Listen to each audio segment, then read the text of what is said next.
மாதத்தில் கர்த்தர் நமக்கு முன்பாய் செல்லுவார். எத்தனை பேர் விசுவாசிக்கிறீங்க?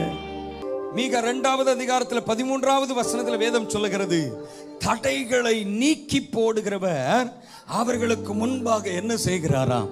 நடந்து போகிறார். ஆமென். அவர்கள் தடைகளை நீக்கி வாசலால் உட்பிரவேசித்து கடந்து போவார்கள். அவர்கள் ராஜா அவர்களுக்கு முன்பாக போவார். கர்த்தர் அவர்கள் முன்னணியிலே என்ன செய்து போவாராம்? நடந்து போவார். ஆமென். ஹல்லேலூயா. கர்த்தர் நமக்கு முன்பாய் போவாரானால் தடைகள் எல்லாவற்றையும் கர்த்தர் என்ன செஞ்சிருவார்? தடைகள் இல்லைன்னு சொல்ல, ஆனா கர்த்தர் நமக்கு முன்பாய் போவாரானால் ஹல்லேலூயா, அந்த தடைகள் என்ன செய்யும்? அதனாலதான் 1 கொரிந்தியர்ல ஒரு வார்த்தையை வாசிக்கிறோம்.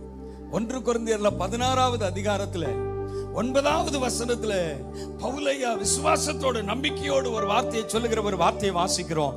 ஏனெனில் இங்கே பெரிதும் அனுகூலமுமான கதவு எனக்காய் திறக்கப்பட்டிருக்கிறது, விரோதம் செய்கிறவர்களும் அங்க எப்படி இருக்கிறாங்களா? விரோதம் செய்கிறவர்கள் இல்ல, விரோதம் செய்கிறவர்கள் அநேகர் உங்க வாழ்க்கையில வந்தாலும் உங்களுக்காக அனுகூலமான ஒரு பெரிய கதவை அவர் திறக்க வல்லமை உள்ளவர். ஹல்லேலூயா. அவர் உங்களுக்கு முன்பாய் போவாரானால் எத்தனை சத்துருக்கள் உங்களுக்கு விரோதமாய் எழும்பினாலும், எத்தனை தீய சக்திகள் உங்க சத்துரு ஆசீர்வாதங்களை தடுக்க நினைத்தாலும், உங்களுக்கான ஒரு பெரிய அனுகூலமான கதவை கர்த்தர் திறக்க போகிறார். அதை ஒருவரால் அடக்க முடியாது. அதான வேதம் சொல்லுகிறது. ஹல்லேலூயா. ஒருவரும் பூட்டக்கூடாதபடிக்கு திறக்கிறது. ஹல்லேலூயா.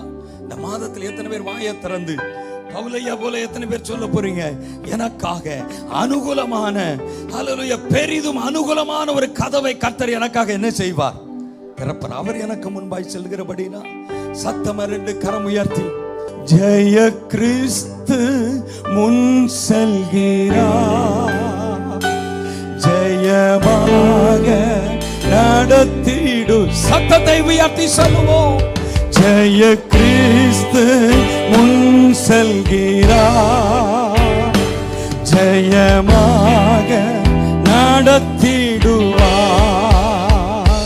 ஜெய கீதங்கள் நாம் பாடி ஜெய கோடியும் ஏற்றிடுவோம். ஜெயம் அல்லேலூயா.